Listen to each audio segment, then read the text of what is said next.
So just got my chassis back from the sandblasters, and I've got to say I'm really pleased the way it's turned out.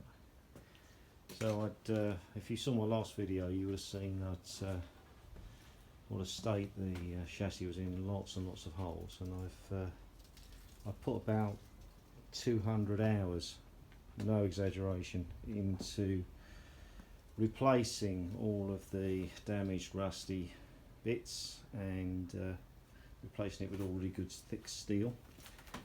And I took it down a couple of days ago and found a good guy, and he's sandblasted the whole chassis and they call that the extension piece at the front, is like a subframe, and then he's coated it in a thick zinc primer, and then powder coated the whole lot, and it's come out really fantastic. So that's good. Major step forward. Next step for me is to take the back axle off, which I actually used the rear axle and towed the chassis down to the sandblasters like a kind of trailer.